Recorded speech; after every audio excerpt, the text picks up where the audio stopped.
Mark, thanks for joining us, my mate. Thanks for having me. The man, the myth, the legend. Some would say. It seems like you've been AWOL from social media, life in general. Well, what's going on with you anyway? So Definitely not been AWOL on Facebook. Yeah. A little bit on Instagram. Definitely AWOL from YouTube. Yeah.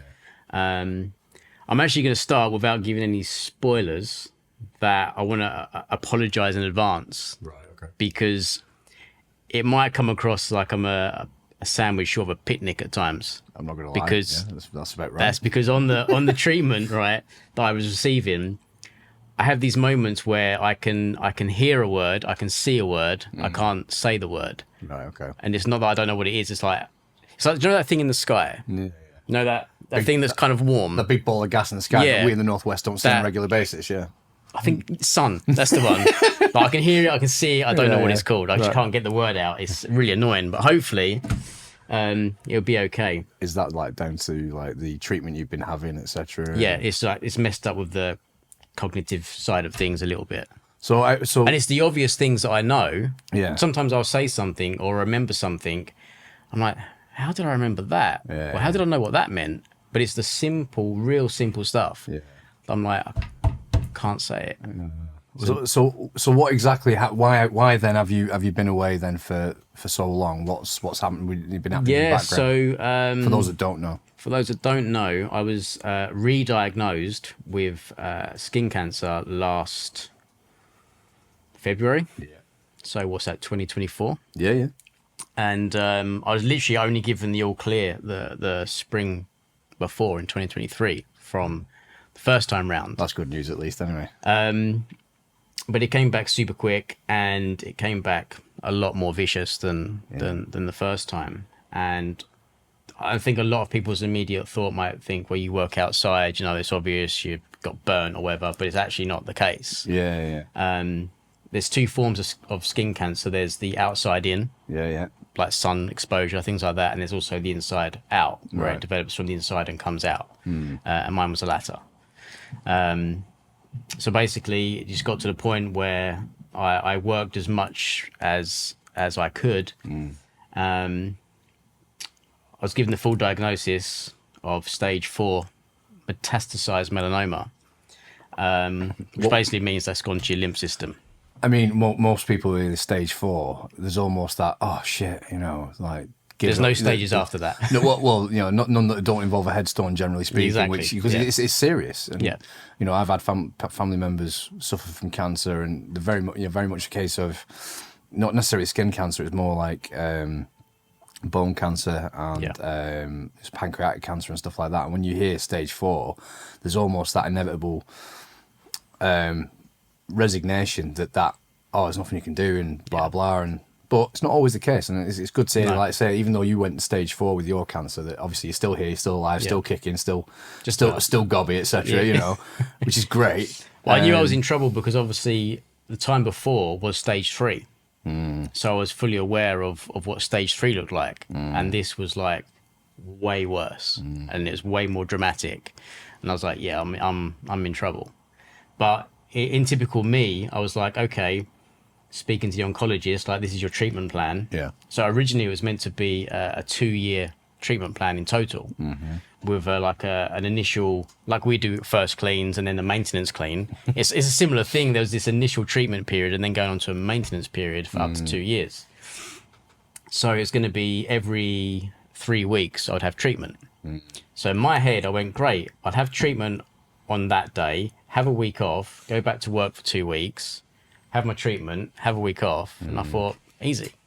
That was my mentality towards it, despite the fact it was stage 4. So I had my treatment on the Friday, round 1.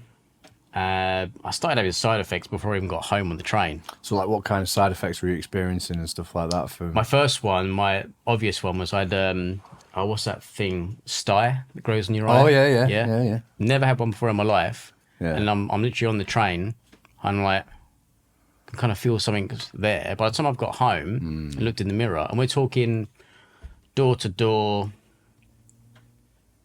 probably less than an hour, to be fair. I looked in the mirror and there's a freaking sty there. I'm like, this is a good start. We've seen changes instantly. But then I was like, okay, Monday back to work, and it was quite difficult. But I thought, well, it's obvious. It's not gonna be a walk in the park. No. Then I went back to work on Tuesday, and then the realization hit me, like, one of us has got to die. Like, the business has to die or I die. We're not both gonna make this. They cannot coexist at this point. No. Yeah. So it was obviously a no-brainer of a decision. Yeah. And it was just like, we're done. So obviously at this point now you're like you're like a limited company. Yep. You're sort of trotting around. You're still working on your own. I'll take it. Or you had a guy with you at some point. So you're on your own. You're trotting about doing your thing, and then obviously at some point this realization comes. You're like, one of us has to go here, mate. You know what I mean? And it's like, how hard for you was it to sort of say, no, I'm calling time on the business, sort of thing? Potentially could have been forever at that point, because you don't know that. With the power of hindsight, no, of course, we can always look back and sort of say, yeah, well, 2020 vision, 100%. Oh, I always knew I was going to come back, and it's like, yeah, it don't always work like that. No, to be honest with you, there is this longer term vision you can have of yourself. People say, look 5-10 years down in your life, see where you want to be, come back to where you are now, and in some respect work towards that. I never saw myself, for the most part, apart from when days got really dark, but for the most part, I didn't see myself not being here. Yeah. In some form. And maybe I wouldn't have been as productive as I was, or as successful as I was, but I would have still been around in one form or another. I even envisioned myself just with a bucket and a trad pole jumping on the train and doing shops along the central line. Yeah. I wasn't by any stretch thinking, that's over, I'm done, I'm never coming back, or never coming back into business. Is your like morale from like the very beginning fairly stable, or were there points where you're just like, fuck this, I'm At the beginning, like I said, I thought I was gonna stroll through this stupidly, because I did. This is the typical thing, bloke. Yeah, well, from the experience of the first time round, it was almost like I didn't have time for cancer. It was like, I've got things to do. You're just going to go in my back pocket. Like, I've got shit to do. Deal with you later. And then put it in a box. Because normally it's like, well, you've got cancer, you've got treatment, and then you get what's left of you. A result or something, yeah. And then you work with what's left. But my attitude was, no, this is what I've got to do. What I've got left, that's to deal with cancer. So that cancer can't be any bigger than what I've got left. Yeah. And for the most part, it was, for the most part, maybe 85, 90% a walk in the park. Right. If I'm being honest with you. Yeah. This is where I wonder somewhat if I brought it back myself. It depends on how you look at things. But I honestly, I felt it was quite a simple thing to deal with. I know there's a lot of extra unknowns and pressures, and work was a lot more difficult. Don't get me wrong. Physically to do it. Yeah. But I still fucking did it. Like, we sat down with my ex-wife and my son at, I think it's Christmas or New Year's Eve, and there's like a reflection of that particular year. And I was like, well, it's been tough, but we've got there. And my son's attitude was like, didn't notice a difference. It's like, fucking good. Yeah. Like, good. It's all that is like, obviously, as being a father, I'm a father as well. You always want to sort of, there's always going to be difficulties, and there's always going to be problems for you to overcome. But as a dad, you always want to make sure that your children don't see that struggle as much. Yeah, but I actually think it was a negative. Yeah. Because he didn't feel how hard it was. Just took it for granted, sort of thing. Took it for granted, and that was just like, oh yeah, my dad had cancer. Like, oh yeah, my dad broke his arm once. It's probably testament to how you've reacted, and it's like, oh well, yeah, but he missed the lesson. Yeah, he missed the valuable lesson of, oh, it doesn't matter what's going on, you get on. Yeah, that's what he missed, because he wasn't directly affected to it. So I took the full brunt of it to protect him in a sense. Yeah. But he then missed what was going on up here.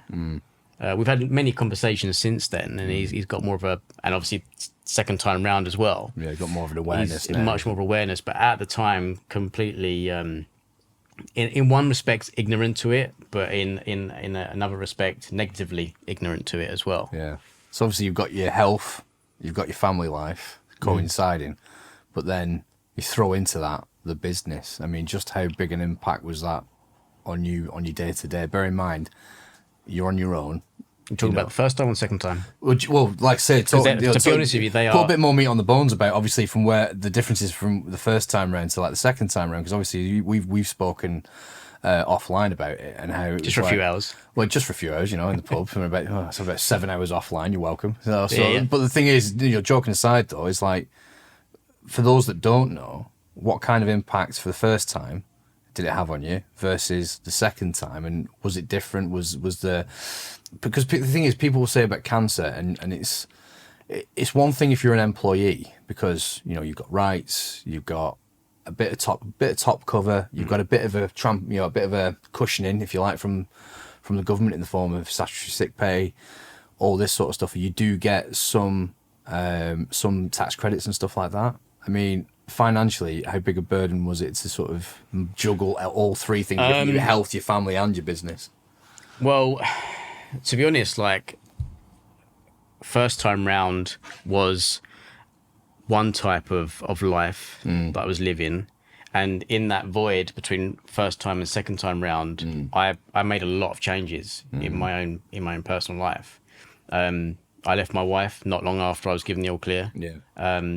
Because I kind of had the attitude of I've been given a second chance, and do I want to keep on doing what I've been doing? And unfortunately for those involved, my answer was actually no, I don't. So it's literally so many sort of comparisons within the situation are night and day. First time round, like I said, we didn't notice a damn difference. Like I didn't stop it because I developed this attitude during COVID. Yeah. Right. So as soon as COVID hit and we all went into that panic, that weird period. Yeah. But early doors when no one had a clue how bad this was going to get. I was like, great, let's stop everything. Let's just batten down the hatches. And after, I swear to God, half hour, I was like, can I swear? Well, I've got a few boots. I was like, this is shit. Like, if I'm gonna go because of COVID, if we're all gonna go, why am I going living this crap? Carrying in a corner. So I was like, bollocks, I'm gonna keep all my prescriptions going, find a few more. Yeah. And even if I had like my son was going to a kickboxing club, I was like, yeah, just keep the payment going, like keep the lights on. And it actually kept me going.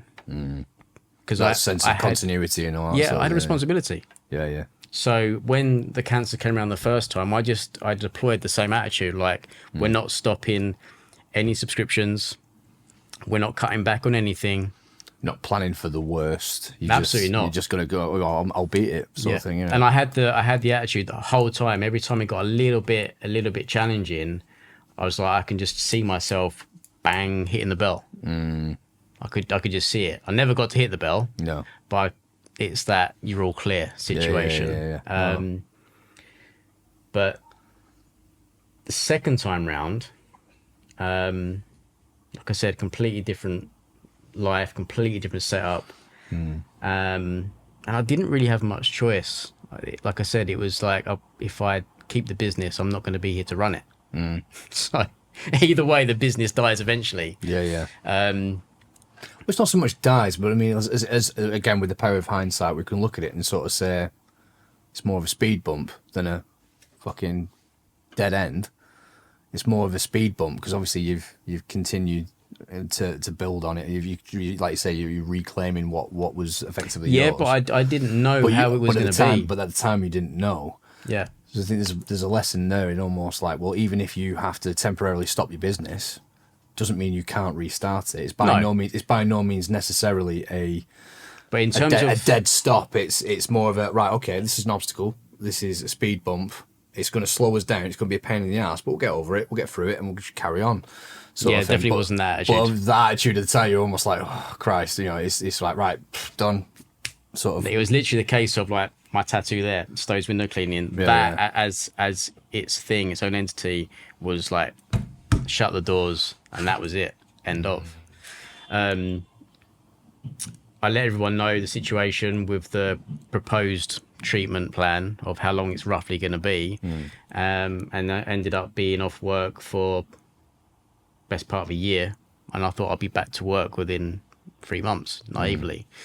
So that was a closed case sort of thing, and I genuinely didn't think the amount of people that have held on for me would have held on. I expected that I would have.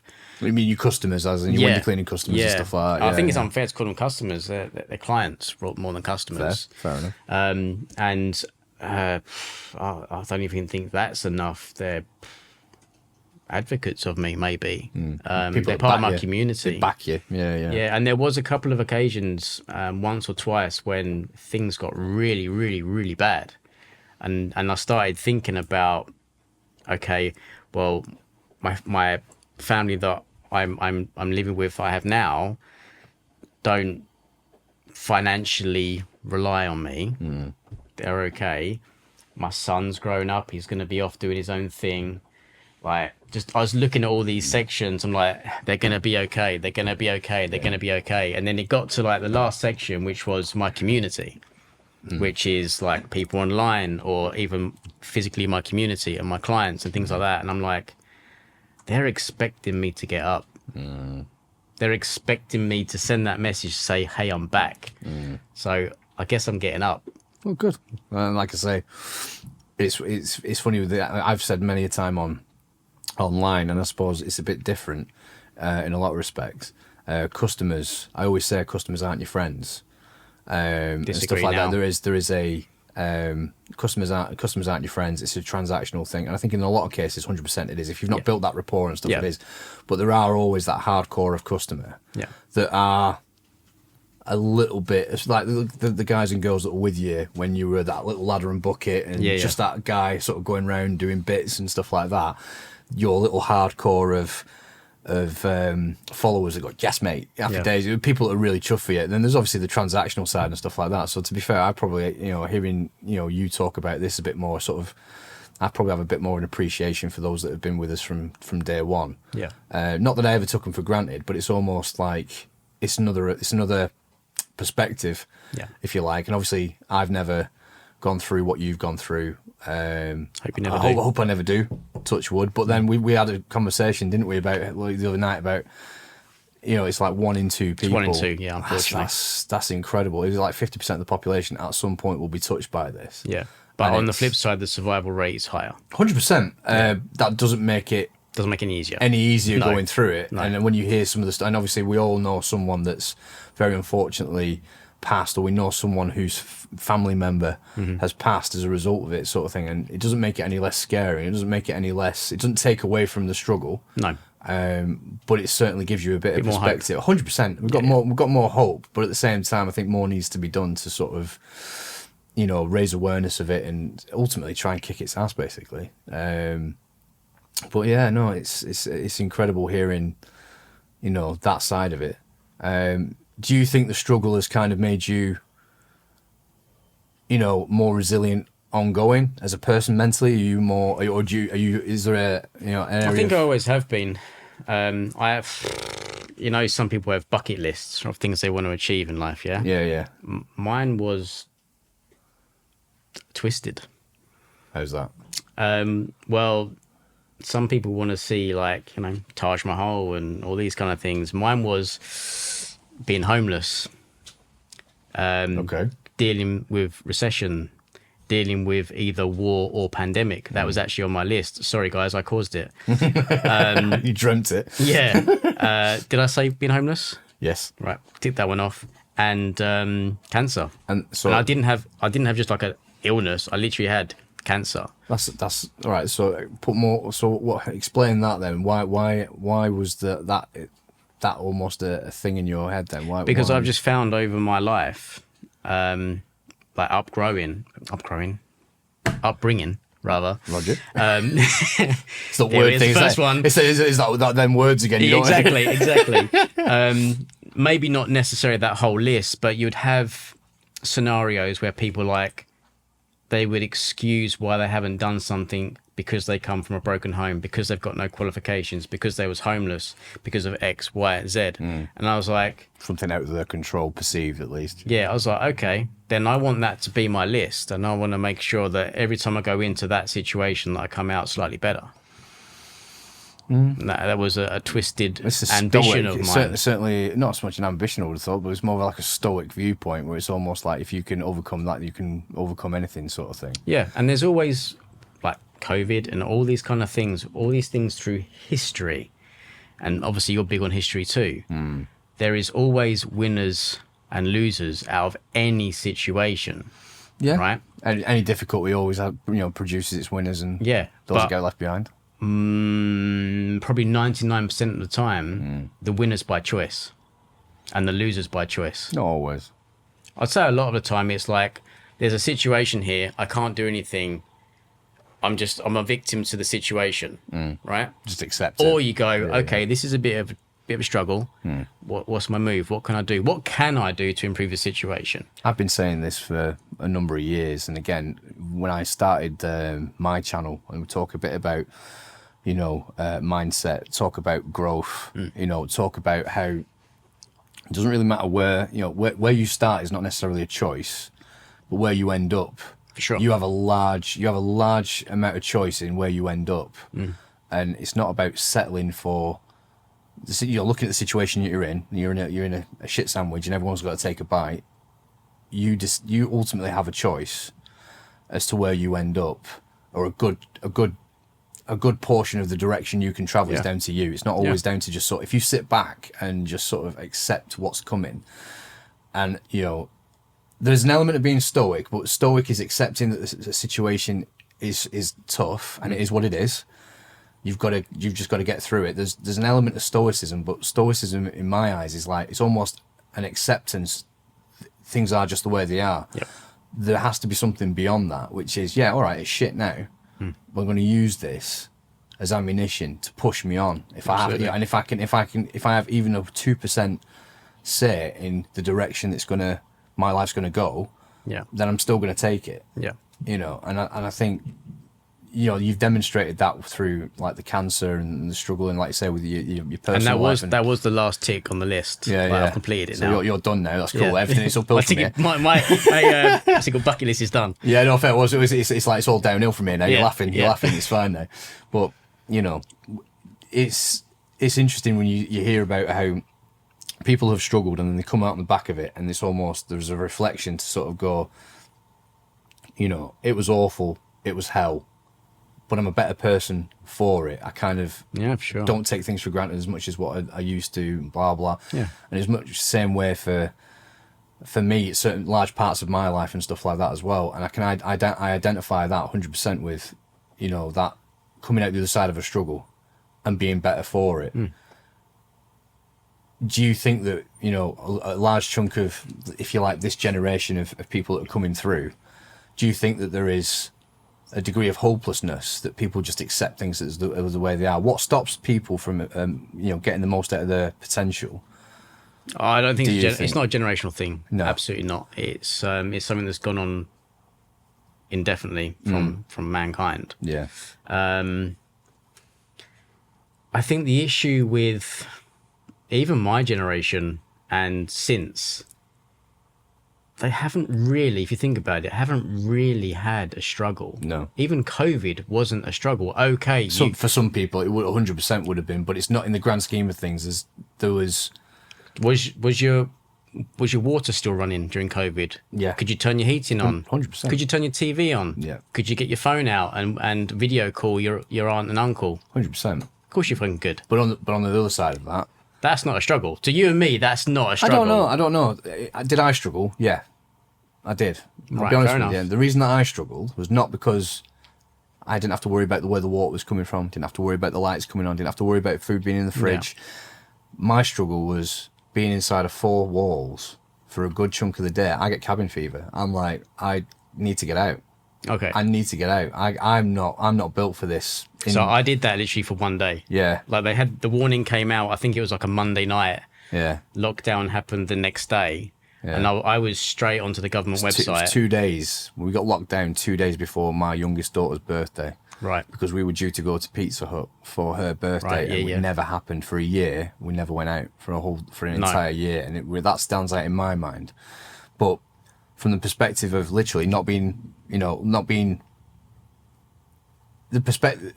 difficulty in my head was not having the choice. You know what? I want to go somewhere today. I want to do that. Not having that, not having the ability to see my loved ones, that affected me.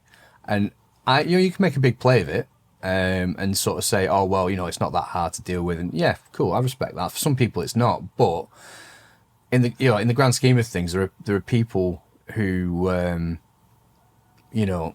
some people would look at like third world country and say, well, look, there's no food and they're homeless and all this sort of stuff and blah, blah. Yeah, that's real struggle.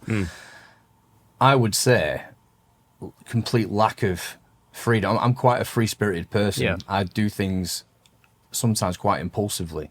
You remove that choice, that freedom, that affected me, where I couldn't see the ones, my loved ones, or I couldn't do what I wanted to do when I wanted to do it. Yeah, there was a few limitations. There's a few impositions, stuff like wearing masks and all this sort of stuff. And it was just like, no, I'm not doing this. I'm not playing this game anymore. But would you have taken that, or would you rather have been a prisoner in Auschwitz? You said, yeah, but that's the point, though. You says it's not a case of either or. It's a case of no, I don't accept the situation for what it is. And the thing is, that's where the struggle came.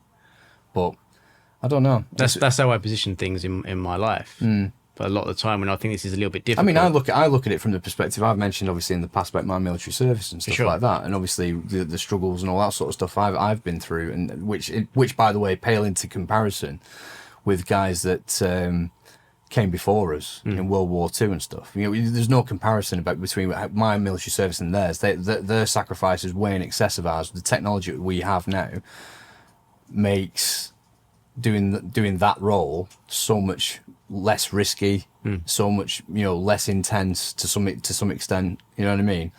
And you're talking about guys in World War II that were under fire for months at a time, whereas we were we'd be really, really heavily intense moments of action and then nothing, and then really intense moments of action and then nothing, and then wait for a while, hurry up and wait. Yeah.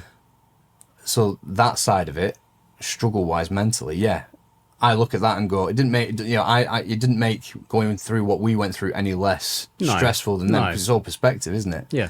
But I think the whole idea behind good times create. So strong men create good times. Good times create weak people create hard times, and then I think we're on the other side of that cycle now. I think we're going to come through. I think people will manage just fine, and we'll come through it. Society will come through it. I'm not one of these doom mongers by a long shot. No, and if it does, like you say, then more people will rise up and create that again. It'll be people will be more resilient and stronger as a result of it. But then the cycle will just repeat itself. 100%. So, but what a lot of people don't realise and give a much thought to is even the breadline, the people on the breadline living very, very, budget-focused lives, typically have a more comfortable life than our kings of not that long ago. But it's perspective, isn't it? Perspective is power. It's your passport or your prison. There is that. I look at it and sort of say, well, yeah, I mean, take, for example, the whole self-employed journey and stuff like that. I mean, never at any point in history has it been easier to start a business. I mean, for sure. I mean, you can learn pretty much anything you want through YouTube. Yeah, for sure. Window cleaning, typically. I used to watch Keith Kalfas and Luke the Window Cleaner on YouTube.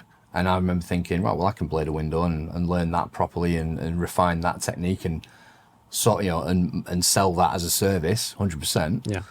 But it's, I think access to information in some respects has made people almost, what's the word? They're almost complacent about it. So if you say my daughter, she wants to find something out now, she can just Google it on a handset, and any number of questions that she has can be answered in the tip of her fingers. Whereas people of perhaps my generation, where we lived before the internet and we lived afterwards, if you, to some extent, if you wanted information, go to the library, get a book. It's not it's at your fingertips. You've access to information, but you have to seek it out, and it's not just impulsive. I wonder if, I wonder what if, all this sort of stuff. You have to actively go out and seek that advice. Do I think I could have started a business in the 1950s? No, I don't think I could, because I don't think I don't think I would have had the time or the focus to go out and get the information required to go and deliver a service. I don't. Don't you just think there would have been something at that time that you would have just seen picked up? I don't know. I don't know for certain, but I look at it and sort of say, well, actually, did you do anything like when you was a teenager, Saturday work, after school work, that might have been? I was in the cadets. Okay. I was in the cadets. I didn't really have a paper round. My first job when I was 16 was working in a bakery. Mm-hmm. So I've always had this thing in my head. My parents encouraged me to work. You know, you must have a job. You know, because here's the thing: you leave school, and my dad said to me, "So that's cool. You're leaving school. Rent's due Friday," and it's like, oh shit. Okay, now I actually have to do something. Yeah. So again, you know, we were chatting before about being prompted, and I think there's perhaps a little ADHD, little gremlin in my head that sort of says, "Oh, leave it till last minute. Leave it till last minute." I work really, really well under pressure. I always have. But I think what it is like, oh, don't worry about it. And then all of a sudden, that needs doing in like 10 minutes. You're like, oh shit, I better do something about that. So I think being prompted to action is a big part of how I live. Yeah. But I think if I look back at, like, say, my mum's generation, my granddad's generation, all that sort of stuff, the access to information wasn't there. It was there, but it wasn't as readily available. And I think that maybe... No, and there's a lot of gatekeeping as well from our elders. And this is it. And obviously, even now, we see... slightly off topic a little bit, we're like with social media and stuff like that, how people now in like the window cleaning community online, there's a lot of gatekeeping. There's a lot of, this is my train set, this is well, why would I tell you this and all this sort of stuff, why would I share my knowledge and all this sort of stuff. And there's like people asking for advice. You ever want to see examples of complete vitriol from human beings, right? Go on them Facebook pages, right? I'm done with them. But you go on those Facebook pages and you look at the people that ask for advice, and there will be people like me who will be prepared to offer advice. There will be people like you that no doubt will sort of say, oh, mate, well, you might want to consider this. You might want to look at that and blah, blah. Have you considered that? And all this sort of stuff. Me personally, I like this, but you might want to go with that. You'll suggest things and you'll try and be helpful. You'll try and be of value, which is, this is why I like, me and you, I think we get on so well. But then there are other lizards and reptiles and lesser mortals who will sort of turn around and go, can't believe you're asking something so bone and so simple, get a grip and all this sort of stuff. It's more a reflection of their insecurities, for sure, than it is about the guy asking the question. And that really, I'm not gonna lie, it makes my piss boil when I see that, because it's like, look, we were all at some point in need of answers. Right, we have all sought help at some point from various quarters to get to where we're going, and you were no different. Now, why are you choosing now to be a dick about it? Yeah, and you know what I mean. I look at it and I just go, dude, the guy's just asking a question. We're not born knowing. Yeah, you know what I mean. And it makes you wonder why they're even on the pages. They're there for entertainment. I think they're there to poke holes at other people, because that I think elevates their self-worth, which I think is pathetic. Yeah. I mean, a rising tide raises all ships, as I'm sure I've read somewhere. And it's true. If you help other people, then, that is, Well, I think the industry itself over the last, how many years I've been in this? Maybe 15 years. Yeah. If not more. I've seen it get better and better and better. It's become more of a business. It's become more of a professional trade. Do you think it's more respected now than it has been in the past? Yeah, but I do believe that we've done it ourselves by being a bigger community. And then I see you and you've got your van. Setting our stall out and stuff. Yeah, I mean, you see your logo and stuff and you think, that's a good idea. And then we're all rubbing off each other, improving our standards, improving our pricing, improving our communication with the clients. Yeah, all these things and like you say, we've all just risen with that tide. Yeah, I think a lot of it's down to again, I go back to what I was saying before about knowledge. and access to information, and like I say, there are gatekeepers, and 100%. But I think a large reason as to why the industry is getting more professional, I think it's because people are looking at options, and sort of people's when they see back in the day, like in the 50s and 60s, no social media, and we were talking the other day about do you go to the trades entrance to get paid, and people go around the back and all this sort of stuff. There's an image thing there, and it's absolutely. And there's like, well, you're the help, you're the window cleaner, you're the help, and all this sort of stuff. And like now, I think when you've got people sort of standing up, and like people, like I looked at people I admired, like Keith Kalfas and Luke the window cleaner in America. Very different industry. Same industry, but very different way of doing things, because of that's their culture, that's how how they do things, and that's how it fits in with them. But then when you see someone stand up and sort of go, knowing your worth, and sort of going, well, actually, you don't need to accept being spoken to like that. No. And I think there's an acceptance that ultimately, just because you have a job that this person wouldn't want to do themselves, doesn't mean you're any less worthy as a person. No, absolutely not. And in some respects, in my humble opinion, you are more ballsy, you are more worthy in some respects than some of these people, purely on the basis you were prepared to take a chance.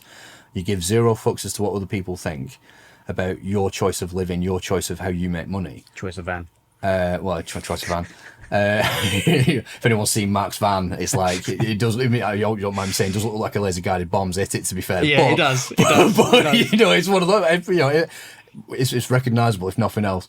But there's don't have to like it. You just can't forget it. 100%. You don't have to like it a lump. At the end of the day, does it impact the way you carry out your job? No, it doesn't. Does it impact the value you offer the client? No, it doesn't. No. So ultimately, if you don't like it, mind your own business. You can't say anything positive. Shut up and don't say anything. Yeah. But no, keep saying bad things. It's good for our algorithms. Keep coming. Well, yeah. Also, I think as well, I have been guilty myself in the past where people have been negative to me. Bring it on, cupcake, see what happens.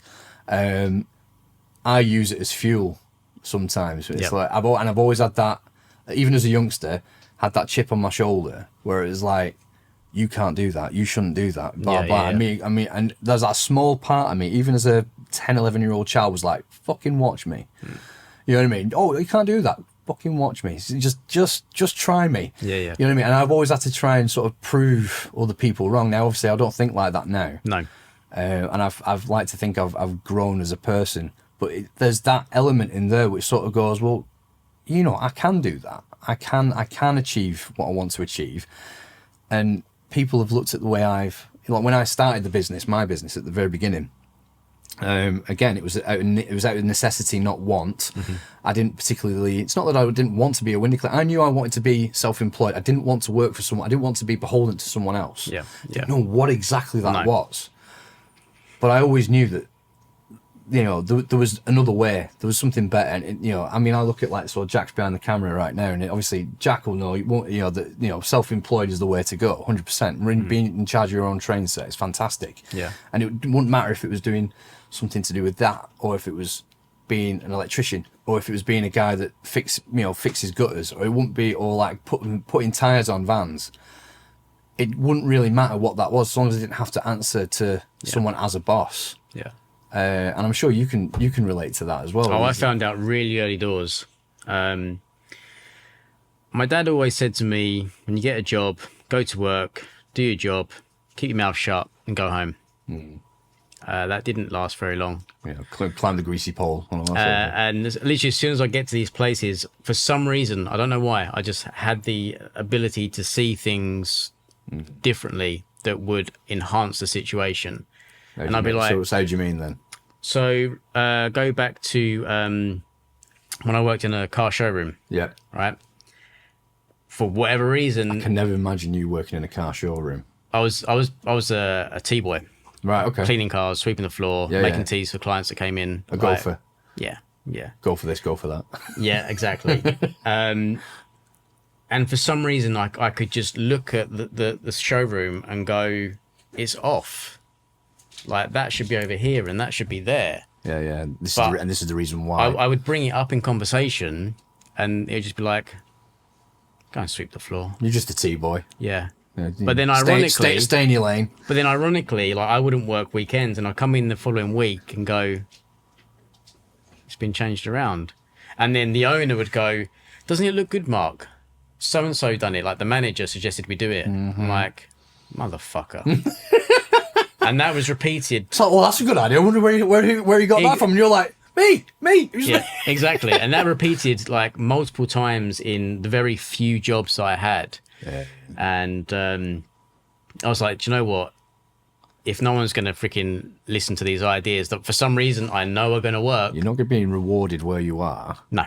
I'm so going to go and do something else. So why continue that? You've got to go and do something else. Yeah, and I was lucky in a sense that, you know, where I live, not where I'm from necessarily, where I live is quite an affluent area. Yeah. So, which is where, by the way, just for the. So we're talking Woodford, Chingford. So it's West Essex, East London, inside the M25, and yeah, it is. A lot of these people have high-paying jobs, so the thought of going self-employed or starting their own business is a huge risk. Right, they've got big mortgages, big numbers. But for me at the time, I was only young. I had a really poor paying job. It was basic wage. You know, it was apprentice money, effectively. So when I went on my own, it didn't really take me long to get back to where I was. No. So it wasn't a huge risk when I was like, yeah, I'm going to do my own thing. Yeah, I think I've got my younger brother. He works in IT. He's in a very well paid job, and I wish him all the best. But the thing is his character. I see this in my brother. I love my brother to pieces, but I see this in his character. He, in my humble opinion, he would be better placed being a business owner, being an entrepreneur. But even if it went to him just being a consultant, being his own boss, he's very driven, very independent minded, has a very strong character. But for someone, I look at how, when I started my business and how Robert has gone on to do his thing, for him to change direction now, when he's got a mortgage and he's got kids and he's up the corporate ladder and he's up the top of that corporate ladder looking down, and it's almost like, it's a long way down. I think he had further to fall than I did. Because I mean, I was on my beam ends when I started, so really it was almost like, well, the only way is up, really. Yeah, exactly. For me, so but it's very different when I look at my brother, who I think, even though he is at the top of that corporate ladder, would be really, really well served and much happier running his own train set, being, his own boss. There's a little, and I don't mean insulting in any way to your brother, because my dad told me this when I went out on my own. There's probably a little something missing in him that you and I both possess, and that's an element of courage. I don't think take that risk. I don't think it's that insofar as my case, because as I've mentioned in the past, I started out in necessity. I started my business out in necessity. I needed money, and obviously you've just made that sound like I need it. I'm just going to go and start my own thing and do it. But again, it's not straight. It's actually for you and me. It's straightforward. But if I was in Robert's position, would I have started my own business? Would I have started a window cleaning business if I was in this position? Probably not. Why? Because the path of least resistance. But would you ever got to his position? I know I wouldn't have. I'm not as intelligent as my brother, so the answer I can tell you for a fact is absolutely no. And I'm looking. I didn't mean it like that. No. What the thing is, this is the thing. Me and my brother are two very different characters. So I've been very much a doer with my hands. I'm a monkey see, monkey do kind of guy. In the army, they would teach you how to strip a Land Rover engine. And all this sort of stuff, and I'd be like, right, well, that goes in there. I can visualize. Yeah. I can visualize the process. The air travels down the snorkel, it goes down into the turbocharger, through this pipe, through the air filter, into the turbocharger. Follow the process and go, well, that goes there, and that goes there, and that goes there. Show me anything once, twice, 3 times, I've got it. My brother is up here. He's very intelligent. He's like, oh, hang on, I can visualize the system. I can understand the intricacies of this and codes and that does that and this does that. My brother can make a computer get up and do a tap dance, right? it's a very expensive doorstop to me. I've never even yes, I run a business and I've got a website and I've got this and I've got that and I've got the other. I could never build a website. Something simple is what people say. Oh, I'll build my own website. I'm like, that scares the hell out of me. I'm like, no, mate. My skill is doing the job, performing the task, and being rewarded with monies for it. Yeah, that's where my skill set is. You want me to do a website? I'm like, nah, sling it. Get someone in to do it. You want me to develop a logo? I'm not that creative. Get someone else to do it. You want me to develop, a system of doing things? Yeah, 100%, because I can understand the job inside out. My brother is different. He's very intellectual. He's all up here, whereas I'm very physical. We're just two different types of learners, right? For sure. But the thing is I would never have got to where my brother has got financially without starting a business, because my skill set is not something that is marketable as an employee.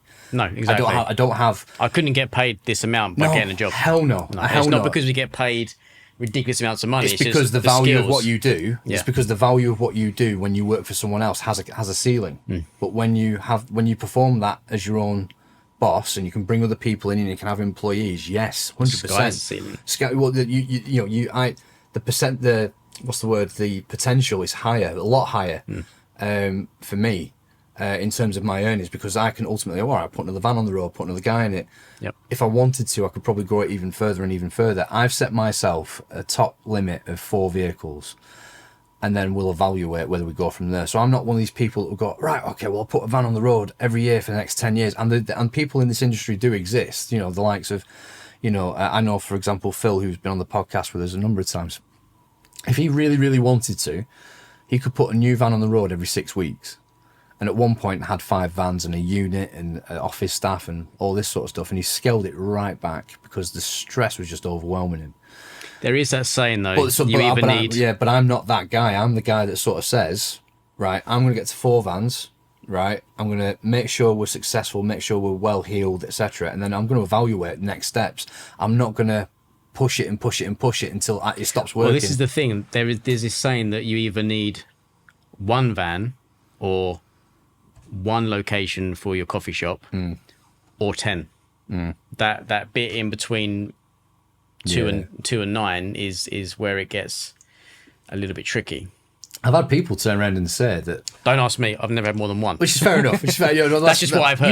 You can still have an opinion on it, and ultimately you can learn lessons from other people. And this is what this podcast is all about. But I've had friends of mine who've got 5 vans, right? And they say the hardest point in their business is when they had 3 vans. Now here's the thing: I've got 3 vans, but I don't see how it's particularly more difficult than 5, in my humble opinion. I think it's about bringing in that middle management. Yeah, possibly. You need that extra bit of scale. Because at the minute, I'm that guy, whereas the guy that I'm speaking of, who remain nameless, but the guy that I'm speaking of down in London, he has 5 vans.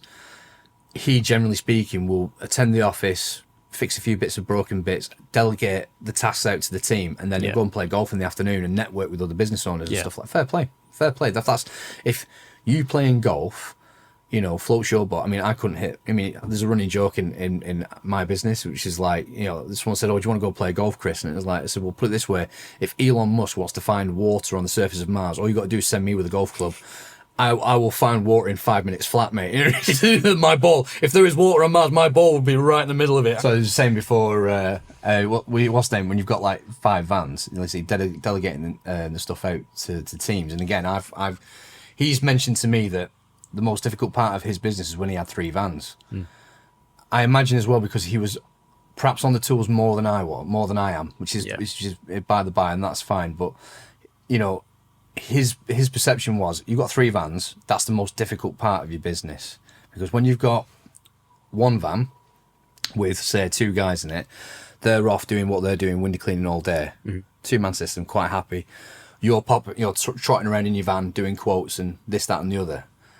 There's balance. And then you get that third van where you've got perhaps 1 guy in each van covering more ground, doing more work, but now all of a sudden actually you need to take a bit of a shortfall with this. So 3 vans is a bit, right, well you're a guy of many hats, you're wearing different hats, so you're doing the work during the day for maybe half the day, and then you go in doing quotes in the evening, then you fill in your paperwork and stuff like tax return and all this gubbins and all this sort of stuff, and then there's the balance is a bit. You're doing a lot of juggling for sure. And then he gets 4 vans, and it's a lot more easy because one of those guys is like a manager, and I think this is where we're going to be in the next sort of 3 or 4 months. We're looking at getting obviously I've mentioned one of my guys broke his leg. Yep. Adam, arguably one of... It's inconvenient in this trade. Oh, it's extremely inconvenient. By the way, it wasn't off a ladder, so before anyone starts jumping on my back saying, "Oh, this is what happens when you clean windows for a living." No, he was prattling around with his kids in the park, and he was just being a dad. And these things happen. Yeah. And so as a result of that now, I'm thinking to myself, right, well, actually, I need to... I can't take any credit for this. Again, I spoke about the network that I'm a part of with the WhatsApp groups and bits and pieces, and there's people far more intelligent and far more business gifted than me. And one of them, Phil from See It Clean, he's basically sort of suggested, well, why don't you, take on another person, replace Adam for the short term, then grow your business so that when Adam comes back from his medical leave, whenever that is, he's just slots in. Yeah.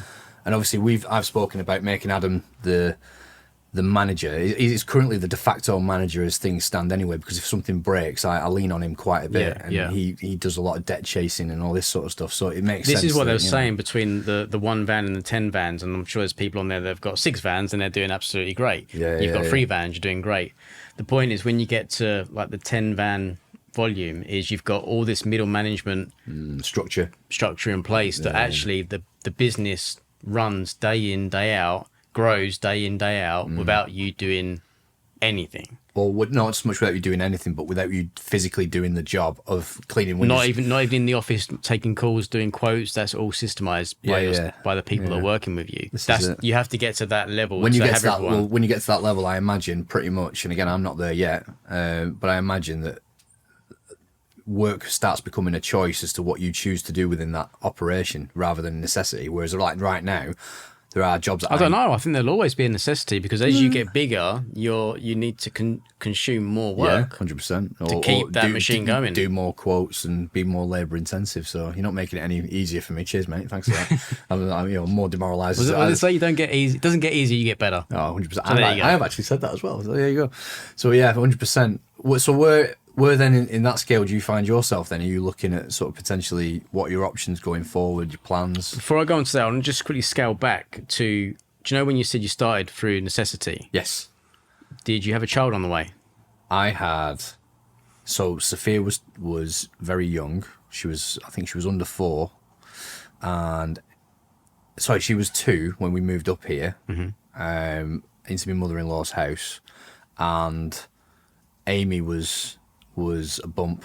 So I did. I had children, but I had responsibilities. I had necessity. But the point is would I have taken that risk if I was on £70,000 a year, or would it be more convenient for me to seek another job that could match my salary? The reality is, it was just a crossroad though, because I was in exactly the same situation. Like I was to some degree plodding along okay. I didn't have high expectations of myself. I didn't actually foresee me. I had dreams as like a teenager. Yeah. They got crushed by all the people around me. So by the time I was like a young adult, I was fucking depressed and had no hopes for me. So it was like anything was an achievement. Yeah. So I didn't have these grand ideas, but I don't think people generally do anymore, to be honest with you, if I'm being honest. And those that do have ideas of grandeur and great plans, it's like you say, man makes plans, God laughs, what have you. Exactly. It's like, but the thing is that, unless of course you have that support structure in place, you have the family that's geared that way. And I hope that I've given my children something to aspire to in terms of like, well, my dad, even if it's not cleaning windows, because I won't wish, if you don't want to clean windows, I won't wish it on your worst enemy. But if you end of the day, if you want to, I've given my children an insight as to, well, my dad ran a business, so why can't I? Yeah. And again, because I'm the first person within my family to start a business, really it was, like I said, it was out of necessity, but I thought, well, actually, it's what I want overall. I'd rather work for myself than work for someone else. Yeah, but what I think I did have, to be fair, a cushion, because at that point I was living in my mother-in-law's house, Yeah. and yes, I was paying rent. I was not paying anything not a like mortgage or anything else, 100%. no. It's not like my brother who's got Yeah. like maybe a £600-700 mortgage, what have you. It's not like that. So, No, but that crossroad, what a lot of people would do, and this is what my dad brought to my attention, because I just did it without thinking, like, oh, my son's born tomorrow, I'm working for myself. That's it. That was my decision. And my dad was like, that was really courageous of you, because the first thing I did as soon as I become a parent, he was a parent of 3, I need a job. He went and got a safe job. played it safe. Yeah. So I think there's a little element that you and I take for granted that other people just maybe don't have. They just don't have. I don't know, but at the same time, perspective. Yeah, where we are on the file course right now, there are very few full-time secure jobs. Very few. Sure. And when you live in your mother-in-law's house and you haven't got a car, and you are limited geographically as to where you can work, your options are fairly limited. Yeah, I think our lack of probably skills. But exactly that as well. And, Yeah. and so, and again, I'm not putting it down to the circumstance. I'm not putting it down to what's around me and I'm how I react to it. It's more of a case of me sort of saying, well, actually, I don't currently have a car, so I'm pretty limited to the area I can work in. What is there available? And up the road from here was an old Argos. I worked in there. At one point, I had like 4 part-time jobs on the go rather than 1 full-time job, and it was, if anything, it was exhausting because one shift would clash with the other, and I had to manage it and all this sort of stuff. I was working behind us down there is the Jolly Tars. I used to work there with a pub with Witherspoons. Got sacked from that, and then I was also working with the Army Reserve. Sort of again, it's a sales thing, and people say, "Oh, you're really good at sales, Chris," and it's like, well, I can sell what I'm passionate about, and I love the Army Reserve. Everything that it's given me in terms of self-esteem, discipline, all this sort of stuff, I loved it. Yeah. And the best thing about it was you're surrounded by like-minded people who actually gave a fuck and actually wanted to be there. Yeah. And that was energizing for me, so I loved it. So if I could sell that to someone who, like in my younger days, was looking for that, I'm all for it. In much the same way, I sell window cleaning jobs to customers. Now, am I particularly passionate about window cleaning? No, but I am passionate about my business growing. And so I can see that with every single job that goes by, whether it's, a small shop front or a house, or what, I can see growth, I can see development, I can see, that's more revenue coming in every month, happy days and blah, blah. And, and we're meeting good people and we're servicing, the local community and all this sort of stuff, 100%. But am I passionate about window cleaning? No, but I'm passionate about developing my business. Yeah. Was I passionate about selling stuff, a product? Yeah. And I've worked in, and I thought I was good at sales, and I realised actually I'm only really good at sales when I can see an outcome that I'm passionate about. Yeah. So when I was in the Army Reserve, it's like bringing a young lad or girl into the service to sort of say, look, this is what we, this is what we expect of you. This is what we can offer you. You know what I mean? You get your driver's license, you'll get skills. You can go travel. The first time I did rock climbing was on the first time I was on the end of a rope was with the Army. First time I did canoeing was with the Army. Played football, played sports, and all this sort of stuff. I loved it. Yeah. You worked hard, but if you worked hard, you got rewarded. Yeah. That's what you mean. So the thing is, am I passionate about that? No, but I'm passionate about the result. Yeah. And the result for at the minute is the business growing. And ironically, that brings us right back the way around to where we was, because you said, like, where am I on that? Yeah, 100%. 1 to 10 vans. So you're passionate about business growth and seeing something develop and get bigger, right? My passion and probably my highest value is autonomy. So it's not about how big I can create something. It's how free you are. Yeah. And how much of me is in it.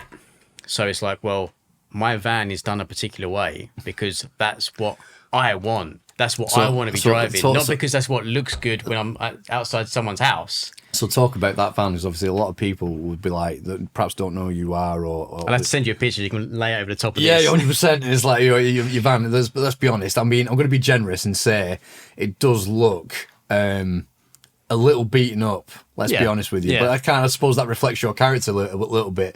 It's got the scars. It's still standing. There's no frills, beaten up. But I'm still fucking here. You know what I mean? All those sort of stuff. I kind of like that, to be fair. And you said obviously it's not necessarily sexy, but it's recognisable. And You know, I'm not saying you're not sexy, but you know, I was going to say, there's no take exception. But you know, but it goes to back to saying it's recognisable in the area that you're in. And I think that is what I'm passionate about. I'm not passionate about how much business that van will attract. I'm passionate that I get to drive around exactly in the vehicle that I want it to look like. I get to dress exactly how I like. I get to have a timetable exactly what I want. I have a friend of mine called George, and he does what we do for it's like exterior cleaning, roof cleaning, and all this sort of stuff. And he was telling me about when he went to this networking event. We'll get onto sort of business networking and stuff like that. But this struck me as a character thing, and it was really funny. So he's you know, this network. You've done business networking. We sort of stand up. My name is Chris. I do this. You know, we do this X, Y, and Z. Give your 1 minute presentation about your business and what you have to offer and all this sort of stuff. And so he was at a business networking thing, and a guy stands up and says, well, I'm Oxford educated, X, Y, and Z, and I've done this, and we perform multi-million pounds worth of this and all that sort of stuff, and customer acquisitions and blah, blah, insert jargon here sort of thing. You know what I mean? And then there was another guy who sort of jumped on the bandwagon and said, well, I'm Cambridge educated, and I did X, Y, and Z, and blah, blah, and all this sort of stuff. And, you know, we're doing £4 million worth this quarter, and blah, blah, blah, and all this sort of stuff. And then George, who's like northern, he's from like sort of... Darwin, Blackburn, that kind of thing. You know, went to Stonyhurst and all this sort of stuff. He's a great guy, and he sort of stood up and says, "Well, you know, I was the first guy in my class to reach the rubber brick from the bottom of the pool." So just to sort of and the people. That's an icebreaker. It's an icebreaker, but the thing is, just goes to point is all image, it's all pretentious, it's all nonsense. Right. And so the thing is, when you strip that back, there's a person there, and his character was just. I would have given any amount of money just to be able to sit in the room and just laugh to myself in the corner, so that while he sort of brings these people down a level. And I think as like small business owners, northerners in particular, there are no frills. It's not sexy.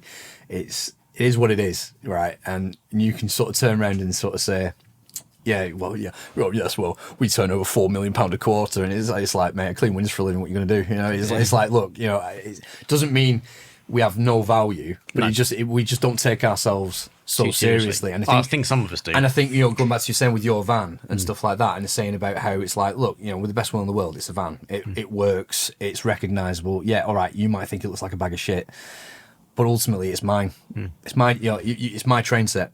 You don't have to like it. Yeah. You don't have to talk about it, but fill your boots. You know what I mean? You know, to take and it. And the irony of it is, right? I've had my van for a long time. I think like 9 years now, and it's been like it is now for probably. Time flies, isn't it? Maybe 4 or 5 years. Yeah. So wow, it's been in the image that it is now. All the years previous, no one batted an eyelid at my van. No. They wouldn't even recognize it sometimes, despite the fact it being all signed up. The second that I made it into what it is now, it was a conversation piece every day. Do you think a big part of that though is because more people are drawn to negativity more so than positivity? They see a liveried van and they go, "Oh, right, it's what it is." They don't really have a conversation or a point to make about it. It's a liveried van and it looks decent, it's nice. But the second it doesn't meet their image of what a business owner is, they feel the need to sort of chirp in and sort of put their 2 pence on the table. Most of the online trolls have got something to say on that level, but in terms of face-to-face people, most people are like, "What happened to your van?" Like, "I did." What do you mean? Why did you do that? So, who vandalised your van? I did. Fair enough. But yeah, no. So where do you see? We were asking before. It's like, where do you see yourself in, you know, your business, if you like? What are the plans for that? Obviously, you've mentioned about obviously the back end of the cancer. You've kind of like, you know, reclaiming what was there. Yeah, it's not a rebuild. I thought it was going to be, but it's just a lot of it's there, just covered in dust. Just need to bring it back on. A lot of people have waited a long time, so they're still being patient. That okay, I've waited 12 months. I can wait 13 or 14 months. Yeah. My schedule doesn't allow me to work at the level that I did before, and I'm okay with that. It is a choice to go, okay, these days I'm going to be available for this, and work is basically goes with what's left. Yeah. Whereas before it was like, no, I'm working 5-6 days a week. Yeah. And then everything else falls by the wayside. Yeah. It's a different sort of perspective, change of how you do things and stuff like that. It's just different requirements in life, maybe more important things needs to be done other 100%. than just going to work and just earning a bit more money. Yeah, fair. So yeah, I'm gonna be. It's really interesting. Like, obviously, I came down yesterday and stayed last night. Yeah. I couldn't sleep last night just because of the conversations that we had yesterday. Yeah. It really reminded me of stuff and made me realize some things that I hadn't even been aware of yet.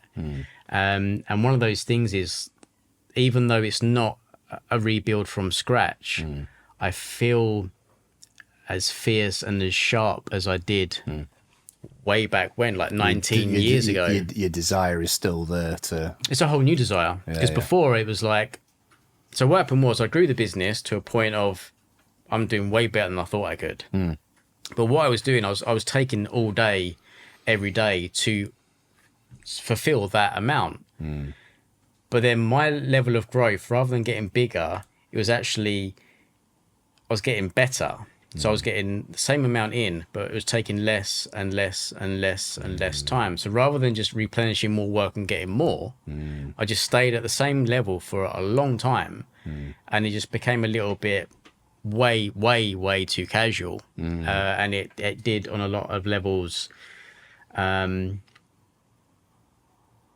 backfire to my detriment, because you become a bit fat, a bit lazy, so to speak, because you didn't need that sharpness. Have you heard the tale of the eagle, the bald eagle? No, go on. So the bald eagle can live to about, I believe it's the bald eagle, it might be the eagle in general, 70. Right. But when it gets to about 40 years old, its talons are gone blunt, its beak's gone blunt, its feathers have got heavy and old, and he's at a crossroad where he's not able to really hunt for himself. If you don't hunt, he's going to die, right? So he has to go off high up into the mountains, into the nest. I think it's in this order. He breaks his beak first. So a new beak grows through. Obviously now it's sharp again. Rips out his talons until they grow back, nice and sharp again. Then rips out his feathers until the new lighter ones grow back. And then he's got another 30 years to live by doing that dramatic change. And I feel like I've gone through, not by choice, a similar dramatic change that I've actually, because I've got a finite amount of time during my week. I'm even today sitting here. Well, you mean like finite amount of time in life in general? Let's be honest. Yeah, of course. You know, but just on a week by week, month by month basis, like I don't have 31 days to go to work. No. I might have, if I'm lucky, 9. You know, that's quite a lot of days I'm not working. So when I'm boots on the ground going to work, that's got to be as efficient as hell. So it's resharpening my eye for these things, and my logistics are getting tighter to get that work. Can I compress it down to as close as possible to get as close to as much done as I used to? But in a much short period of time. My Steve Logan, the guy who mentored me for a good part when I was starting my business, or when I was looking to sort of, not so much starting my business, but when I'd started my business, but I was a bit like looking to get that second van and going, oh, should I not? You know, and all this sort of stuff. And there's a lot of uncertainty. There's a lot of, it's scary times. I'm not going to lie. I'll hold my hand up. It is scary for someone that grew up as I did, with a family that didn't have much, you know, very real parents, very grounded parents, very much like, you know, you get a job, climb the greasy pole, make yourself indispensable, you know, get promoted and da-da-da-da-da. You've always got to have a job and all this sort of stuff. Very grounded, very salt of the earth, northern parents. To then sort of going, oh, right, well, we'll just borrow some money and we'll just, you know, get another van. And it's like, no, don't do it. There's that little caveman in your head going, Yeah. no, don't, you're doing really well, because don't fuck it up. Don't do that now, this sort of stuff. And I had a lot of anxiety and a lot of uncertainty about it. And I spoke to Steve Logan about it, and he sort of says to me, and he says, well, what do you want? And I said, well, what I want is ultimately to build a business where, it's profitable, that I'm not always tied to the tools. I have options. I can, I can bring other people in and all this sort of stuff. And he was like, great. He says, but the reward for that is on the other side of, your uncertainty. The reward for what you want is outside of your comfort zone. The only question is, are you prepared to put your big boy pants on and do it? Because here's the thing. If you're not, it's no disrespect. There's no drama. There's no judgment. It's like, but some people are built for that. And if you're prepared to go to that level, then truly your reward is on the other side of your comfort zone. And if you're prepared to sort of say, well, yeah, it's a bit of risk. And the irony is now, if I wanted to put another van on the road now, I probably could. And without so much as a moment's thought about it, I'd be like, right, what do the numbers say? Do we have enough numbers to justify another van? And the reason why we're not putting another van on the road at the minute is obviously bring this new guy in. We'll see what the scale, the idea of what he can generate and stuff like that. And then obviously if we grow, we go, well, actually the numbers say we'll get another van. Happy days. But at this point, it's like, well, we'll see where we are. There's no anxiety about it. There's no uncertainty about it, because I've done it. And again, so it's like you were saying before. It doesn't get easier, but you get better. Yeah. It's not that it gets easier, but your level of understanding is up a notch. Yep. So as soon as your level of understanding is up a notch, you're almost like, well, it's not that big a deal. Now, obviously, if you then turn around to me and said, oh, actually, Chris, you want to borrow £1 million? I'd be like, yeah, I ain't doing that. Yeah. Because that does scare me. But after you borrowed your first million, but then again, it's like, do you want to borrow 10 million? But then again, I know millionaires who have properties and stuff like this, and they sort of say, well, the hardest step was going from 0 to 1 million. It took me 10 years to go from 0 to 1 million. Yeah. But then it took me 18 months to go from 1 million to 10 million. Yeah. And it's because they've scaled up their understanding. They've grown as a person and gone, well, actually, it's not that big. I've done it once. I reckon I could do it again and again and again and again.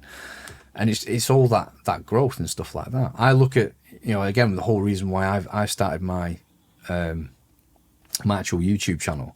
We spoke about it where there was a young lad, I helped him out and all this sort of stuff, and he was like, this information isn't generally out in the public domain in the UK. And I pointed out, well, there are guys in America doing X, Y, and Z, and they're the guys I followed. Yeah. At the very beginning, I didn't really know of any UK window cleaners talking about this sort of stuff, or people, or just generally, UK channels talking about growing small businesses. They're all about how do you take your business from this to that, and you're like, mate, I want to get on the ladder. I don't want to grow my business. I want to start one. Yeah. And it was very hard for me to I had no information to really go off other than what was in America, and I had to watch that and kind of adapt it. Yeah. And sort of go, well, actually, if that works there, would that work here? Yeah. And you'll get some cynics sort of turn around and say, oh, well, it's a different market, mate. It won't work. I said, well, it won't work 100%. But there are elements taking lessons from what already works and go, would that work here? Yes, no, why not? Yes, it will it not? And build on it. But now you see people, and I'm not saying that I started it by a long shot, but we're now starting to see, going back to what we were saying about before, access to information. Now people are going, actually, I can start a YouTube channel, I can start a podcast, I can do this, I have options. Yeah, for sure. You know what I mean? And there's a lot more information out there. And ironically, we're getting to a point now where what information do you take from? Because there's an abundance of information. Now the question is it accurate information? Is it correct information? Is it right? Yeah. And all this sort of stuff. Is it from a credible source? So now we're going the other side now with too much information in some respects. So you're never going to win.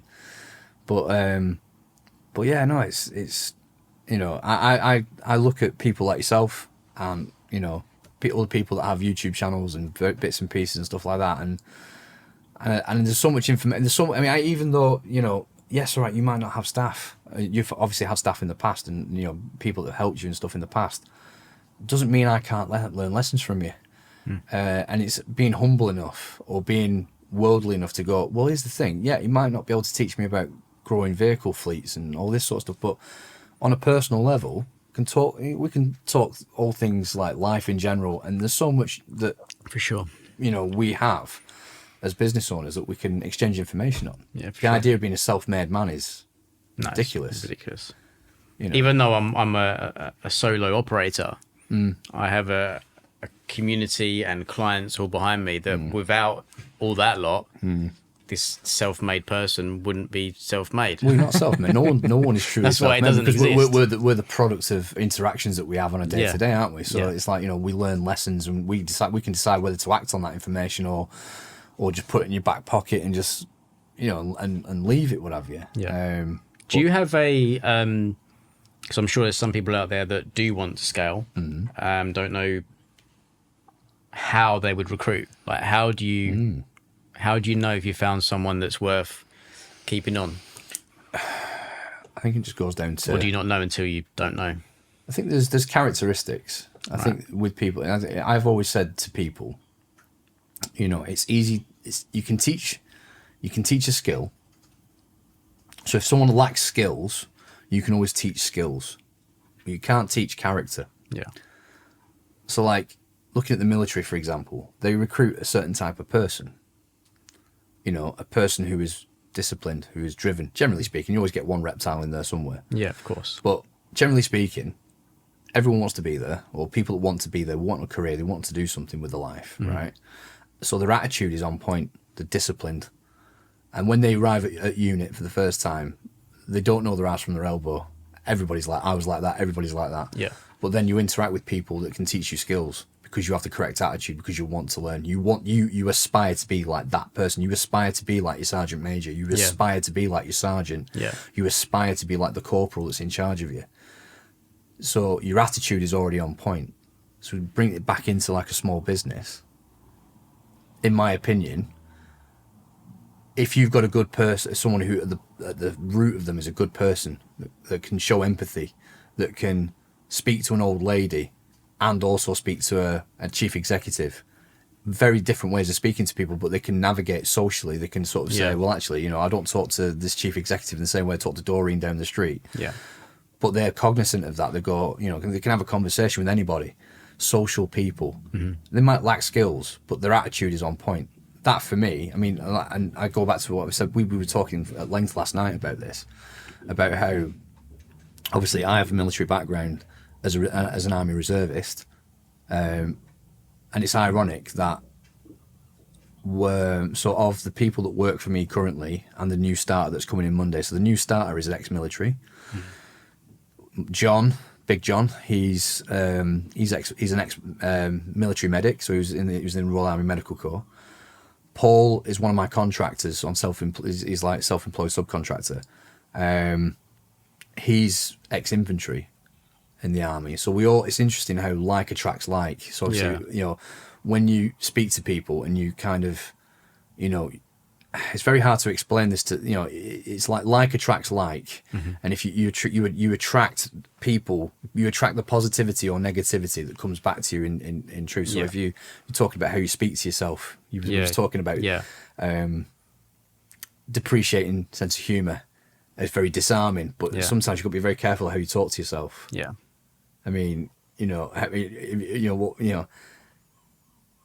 If you put positivity into the world, you tend to get positive things happen. If you put negativity into the world, a lot of negative things can happen to you. And so when you're self-employed, you'd be like, even if you're like not really of that mindset, and you're always like, well, you're poor, and you've no real prospects, and woe is me, why me, God? Why me, God? Why me? This sort of stuff. And it's like life's happening to you, not for you. Yeah.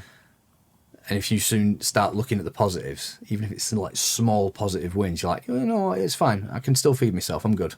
I'm all right. I'm all right for now. And that's where the adversity kind of makes you stronger, I think. And I think that's why, like say with you with your cancer and stuff like that, you've come out as a stronger character at the back end of that, and it's kind of reprioritized for you what's important in your life. And I think you'll carry that forward into your life, and hopefully people watching this will be a bit more like, see the it's positives. Managed to really dilute down my values in life. Yeah, that I've been looking for in someone. Like, where are these things? I can't find them. People talk about these things all the time. Your core values. I'm like, where are they? But now I'm here. I'm like, I know where they are now. We're talking about how you attract people to you, and in much the same way, If you want to know about yourself, take a look at the people around you. 100%. If you're looking around yourself and the people that work for you or work with you or whatever, if everyone's a prick, chances are you are too. Yeah. If actually around you, I've got good people, I've got 100%. People that have got my back and I can trust and things like that, you are too. I mean, yeah, and I've spoken before at length on this pod and others about how growing up, I'm surrounded by other people who see business owners as a problem. They're not working people. People like us don't run businesses. So obviously we've spoken about how there's snobbery. Yeah. Where we don't have a certificate from university. Oh no, this is it. We've not done the course, mate. No, But it's one of those. It's like let's say for example, there's snobbery from let's say class and all this sort of stuff. I don't put too much stock into it. But let's say for argument's sake, you're talking about a guy. You saying the other night about trades entrance. What was that? What sort of just. Well, do you remember I said about that, and I also said about the person that walked past me in the street? Yeah. That knowing full well that I was going to their house and I needed to be paid, but they weren't there to pay me. Yeah. They were of the same family. Yeah. It was so I went to the daughter's first, nice house. It looked like it was a much bigger house in its previous years. Yeah. But it had just been cut into like 3 sections. But it was a vast place. Like if it stood alone, it's almost like a manor house. It was huge. Yeah. So I got this section and turned up, cleaned the windows. I can't remember how they got my number. I think that was back in the days, this is how far I'm going back, of leaving a leaflet in the newsagent's window. Remember those days? Oh, yeah, God, yeah. That's where you used to find your cars for sale and stuff like that. Yeah, 100%. I've bought many things through those notice boards. Crazy. Thai massages, not that I'd know. We'll edit that out. It's fine. So I think I got that job from there. And I went around, lovely, beautiful house, beautiful gardens, did the job, knocked on the door, and she was like, she opened the door and went, can you go to the back, please? Closed the door on me. I went around the back. And she's like, yeah, just come to the back when you collect your money. I'm really like new to the game when I was experiencing this. Oh, okay, Mrs. Jones, I'll go. Yeah, I was. And then I was like, it left a bit of a sour taste in my mouth, but you know what? I'm going home with some money in my pocket, so cool. And this was really early doors, so literally every pound that I was earning was super important and already spoken for before I'd even earned it. Been there. Exactly. And then she was like, oh, can you do my mum's? I thought, great, I'm getting the family. Went around to do the family's house. A couple of occasions happened, actually. So we'll come to this maybe a bit later on, but do you remember I was talking about tiers pricing yesterday? Yeah. So I went to give him a quote, the quote, and she was like, that's too much. She was like, can you do it for X? And I think it's like a $5 difference or something. This is a nice area, this is. This isn't a shitty area. This is a nice money area. It's not like they can't afford it. No, exactly. Yeah. And I was like, I can, but what I won't do is I won't do the conservatory. I'm not on about the roof, I'm on about the paint on the side of the conservatory. So I said, I'll just do the house, but I'm happy to do your price. She was like, okay. And I don't know, maybe 4, 5, 6 months in, something like that. I was like, do you know what? Even though they've negotiated on the price, they've actually been, up until that point, pretty good. Apart from the daughter's a bit of a snob. But up until that point, it was pretty good. It was always on the dot every 4 weeks, no complaints, not, oh, it's raining. They weren't a problem in that respect. So out of the kindness of my own heart, I was like, do you know what? Just as a thank you, I'm going to do the conservatory. I got 2 or 3 panes in of this like 12 pane conservatory. And she came banging out the windows like, what are you doing? I was like, I'm doing the conservatory. It's like, you're not doing that. I was like, it was a thank you for being a regular customer. Oh. I was like, okay. But I think that's strike 2 on the family, right? Not just this household, the family. But that one I have to go to change entrance. This one's just fuck knows. And back in the day, some people, depending on who's watching, might remember I had a matte black Golf. Yes, as my car. Yeah, right. Again, another a really recognizable car. So I'm in this particular village. I'm parked up on this road, kind of like the main connecting road to the high street and to other areas. And she's walking down the road towards me. Don't forget, I'm not at her house. This is the mum. I'm not at her house. I'm out in public. I'm having my lunch. They know I'm coming because I messaged them last night, or I might have called this one. So they know I'm coming. And it's almost like, keep walking, keep walking, keep walking. Right past me. And then kept on going, right? I got to the house, cleaned all the windows, knocked on the door. Husband come to the door and goes, yeah, she's gone to central London, so I can't pay you because she's got the money. I went, yeah. Just seeing her She in the village. literally walked right fucking past me. I said, you lot are something else. I said, I ain't coming back to a lot of you. And that was it. And that was kind of like a line in the sand moment where I was like... A watershed moment, yeah. Yeah, I would rather not eat that day than be something so little towards someone or for opinion of someone. The thing is, like you're saying, like snobbery, it cuts two ways. People, when you say snob, you automatically assume that someone is better than you. Or sorry, you automatically assume that you are better than someone else as the idea of a snob, right? Yeah. But there is also, ironically, I've been called that a few times, but there you go. Yeah. Well, ironically, there are also working class snobs, if you like, and the idea is, like I was saying before, like people like us don't run businesses, and I say I grew up in Bolton, where at the time that I was growing up, at least, if you built a conservative club in, Bolton, it would have its windows smashed within 5 minutes. You'd be lucky if it was not burnt to the ground, kind of thing. It was was the anti-Tory sort of anti-establishment sort of thing. Northerners were particularly well known for this, and I'm not surprised. there's a lot of emotion. There's a lot of without getting too political. There's a lot of emotion surrounding that, and that's fair enough. But it goes back to where people I went to school with,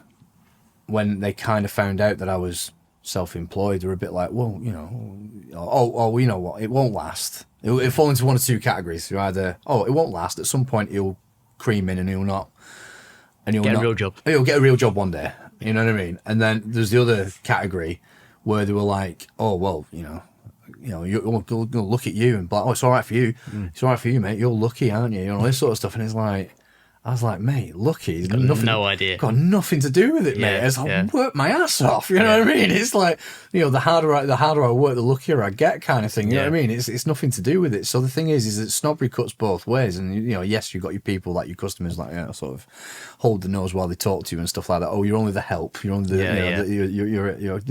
trades entrance, the groundsman, and all this sort of stuff. What have you? But then you've also got the other side as well. And I think where people look at and say, business owners, particularly how they don't understand how things work and all this sort of stuff, and they think that automatically when you run a business that you're different now, you've changed, and it's like there are people that I grew up with who were good friends with won't talk to me now because you're not one of us. You're a business owner now. You're not one of us, and it's like, mate, I've got guys that clean windows for a living. You know what I mean? I'm still the same guy. Yeah. I mean, I'm the same person. I'm still just as willing to be your mucker as I was before. The difference is I've got more potential, I've got more money, I've got less time, and all this. But I'm still the same guy to some extent. I'm not. So I say the same guy. I've developed obviously as a person. I'm not the same guy as I was when I was 16. I mean, I think if you are, you're in the wrong. You're making mistakes. But I've developed as a human. But I'm still just as reasonable as I was before. I'm still the same sort of character. I'm still the cheeky chappy at heart. I will still make a joke. I've got a cracking sense of humour. What have you? Cool. You know what I mean? But I've not changed in that respect. I've changed how I live my life. I've changed my value structure. I've changed that. I value my self-worth. You know what I mean? And I encourage others to value their self-worth as well. Yeah. And escape that mindset, that trap of sort of saying, oh, well, people like us don't start businesses. And it's like, well, why not? You know what I mean? It's like, if you don't want to start a business, that's cool. For game, I'm not going to say you should start a business. Everyone should start a business. I'm not saying that. Neither am I saying that everyone can start a business. I don't think everybody has the mindset for it, or the patience, or some people are very risk averse. I'm not saying everybody should start a business. What I'm sort of saying is that ultimately there's another way if one way doesn't work for you. If everybody should at the very least not rule out the idea of working for yourself just because other people say people like us don't start businesses.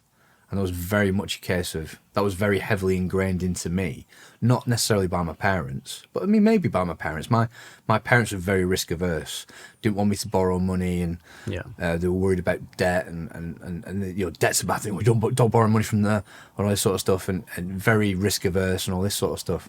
And it's funny now, having started my business, my mum working, I mean, I don't pay my mum. She does it for free, and I think a big part, I've offered to pay her, and she doesn't want to. But she keeps her mind occupied doing it, and I think she feels a sense of reward seeing me thrive. And I think that's why she does it.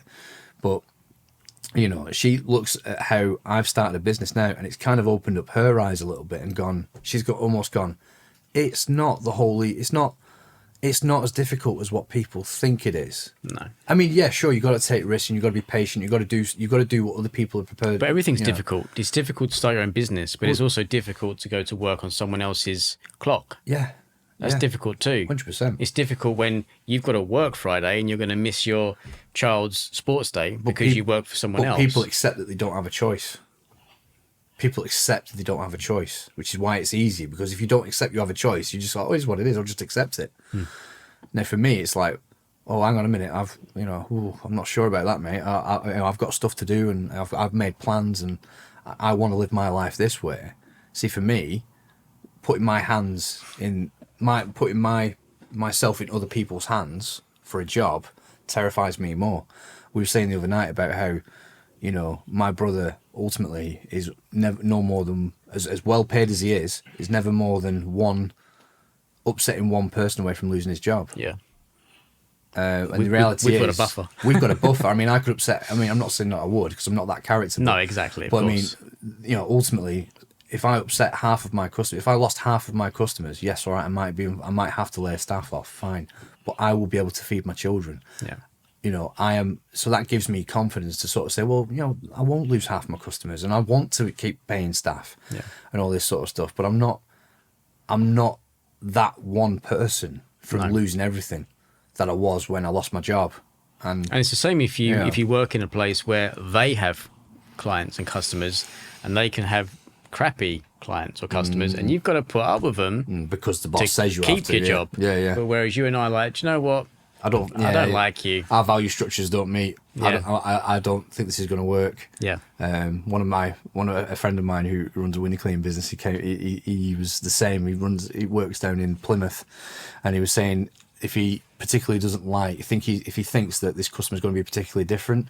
Everyone's heard of VAT, but there's also DAT, which is dickhead added tax. So ultimately, if the person's going to be difficult or obnoxious or going to be a problem, then you're almost like, right, well, I'm going to put the price up a little bit, because to deal with that person is going to have an impact. And I'll be like, you know what, for me to do that for you. Conversely, the other way as well, if you see an old dear and you get on well and all this sort of stuff, and you're like, you know what, I can knock 3 or 4 quid off that because you're a good person. And I don't really need that 3 or 4 quid. No. I'll knock that 3 or 4 quid off because she's a good person, and she speaks to everybody, and she always makes nice butties, and provides me with biscuits and brews when I go around and stuff like that. And she always says hello to my staff, and she's always very polite, and she always goes out of her way to gather more customers for me. Yeah, you know what, I'll sacrifice that 3 or 4 quid for you because I can, and I'm willing to. But on the other side of the coin is, if you upset me, it goes the other way. It goes the other way. It's like, well, I'll put an extra couple of quid on there because I have a feeling you're going to be a problem. Yeah. You're going to be the guy that rings me on a weekend. You're going to be the guy that rings me or texts me on the morning off and says, actually, don't do it today, Chris, even though my guys have already left and they're on the way to your house. Yep. You know what I mean? It's like, you're going to be a drama, aren't you? Yep. So my generosity swings 2 ways. It's a double-edged sword, and it swings both ways. Absolutely. Absolutely. But mate, it's been an absolute privilege. Thanks for having me, mate. Honestly, mate, it's I wish you all the best, mate. You clearly deserve to thrive and succeed. And mate, it's been an absolute pleasure, mate. Honestly, thank you, mate. Thanks for having me. Take care. Take care. If you like the content we put out, please like, share, and subscribe as always. And any suggestions for future interviews or podcasts, I'm always welcome for suggestions. Once again, thank you very much, Matt. Thank you, buddy. Keep on keeping on.